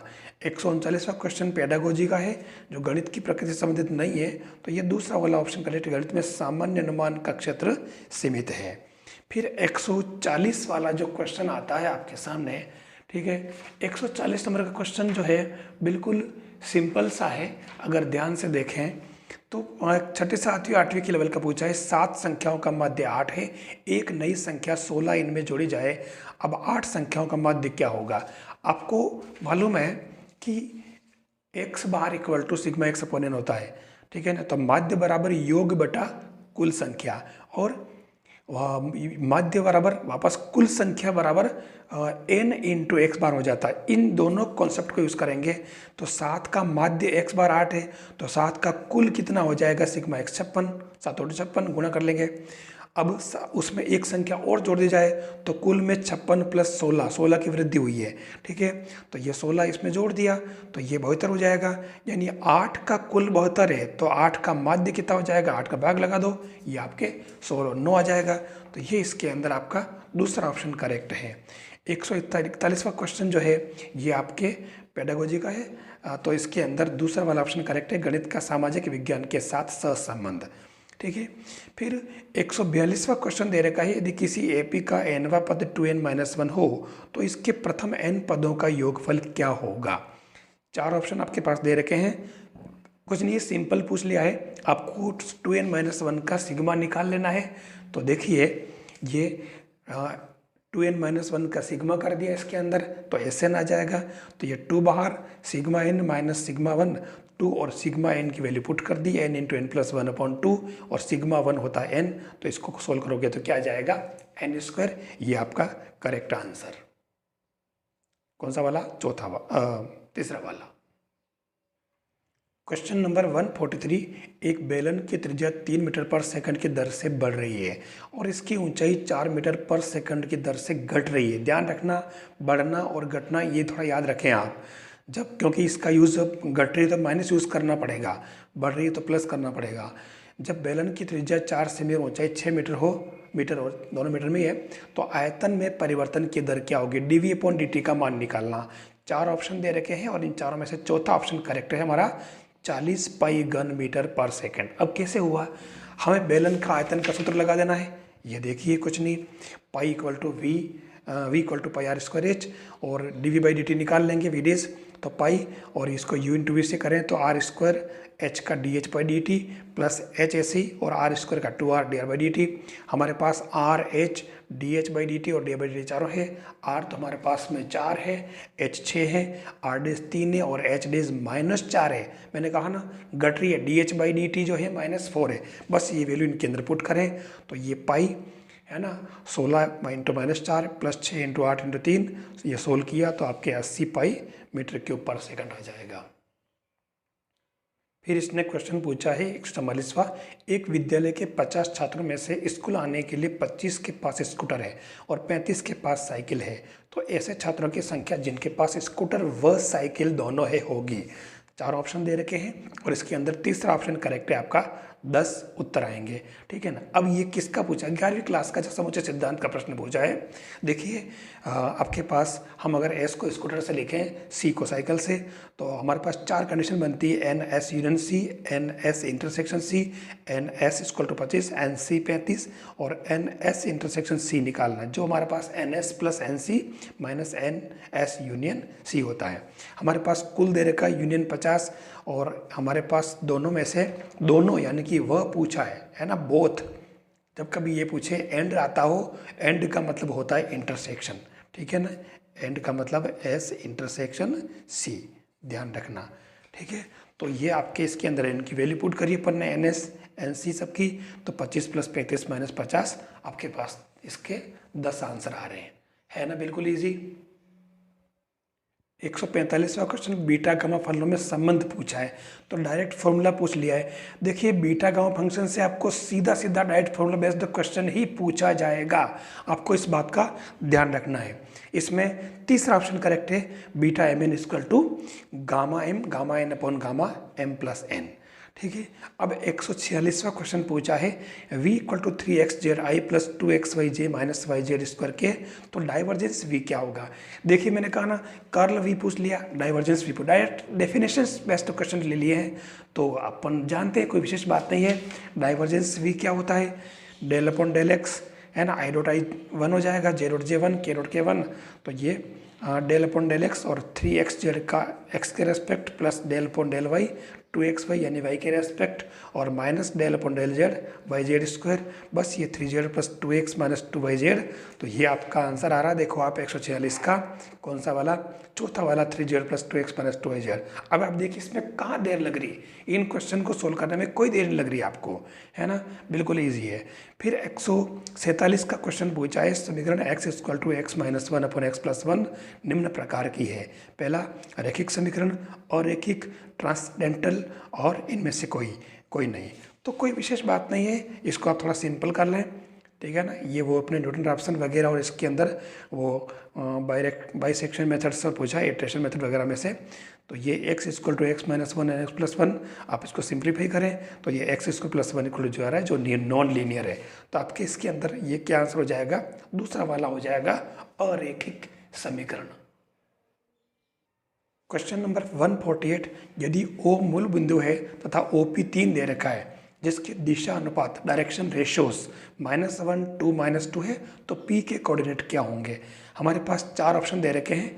देखिए सीधी सीधी बात है, इसके अंदर आपके करना क्या है, जैसे इसने ले लिया है O, तो ये O अपन ने ले लिया 0 0 0, P x y z मान लिया, P के कोऑर्डिनेट निकालने हैं। अब अपने को पता है कि A इक्वल टू दिक् अनुपात देखते हैं ना, direction ratios, a x2 - x1 जो -1 दे रखा है, b y2 - y1 जो 2 दे रखा है, c z2 - z1 दे रखा है -2, तो हमारे पास x - 0 - 1 y - 0 2 z - 0 -2, तो ये आपके x y z के कोऑर्डिनेट यानी p के कोऑर्डिनेट आ गए -1 2 -2।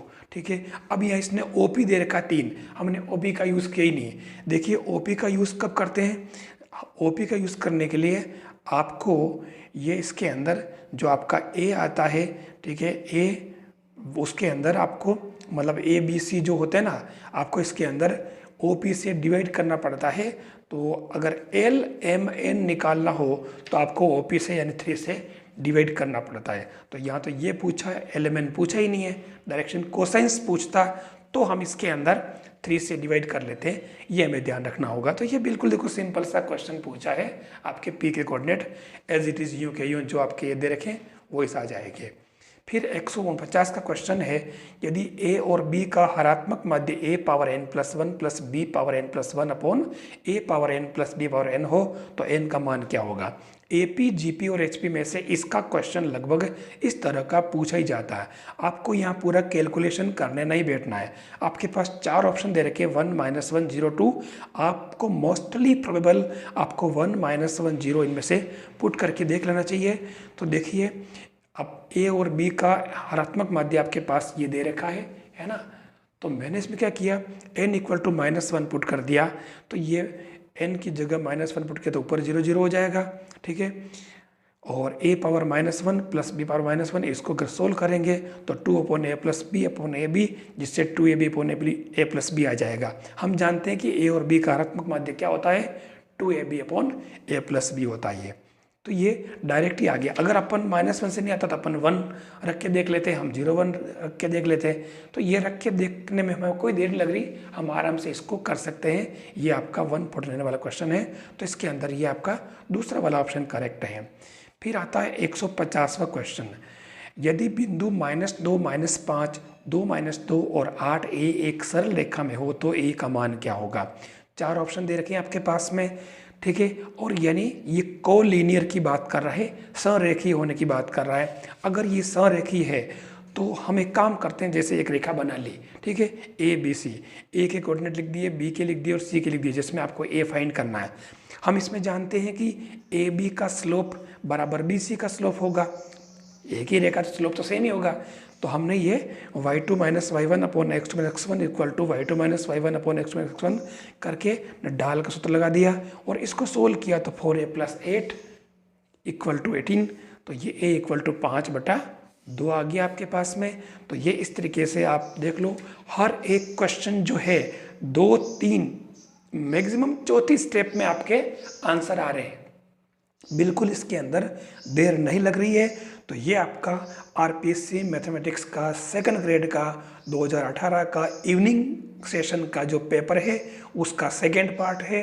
क्वेश्चन नंबर 76 से लेकर के 150 तक मैंने कंप्लीट करा दिया है और हर क्वेश्चन बहुत इजी पूछा है। आने वाले पेपर भी आपके इजी आएंगे, हम ऐसी अपेक्षा रखते हैं। हम बस पेपर को ठीक से पढ़ें, स्टडी करें ताकि हम अच्छा कर सकें और पेपर हमारा अच्छा हो। अगर वीडियो अच्छा लगे तो आप लाइक करें, आप शेयर करें और CMPC चैनल जो आपका अपना है आप इसको सब्सक्राइब जरूर करें। टेलीग्राम चैनल भी आप ज्वाइन कर लें, CMPC के नाम से ही है, ताकि आपकी जो भी प्रॉब्लम्स हो कंटेंट संबंधी हम उसको सोल्व कर सकें। थैंक्स।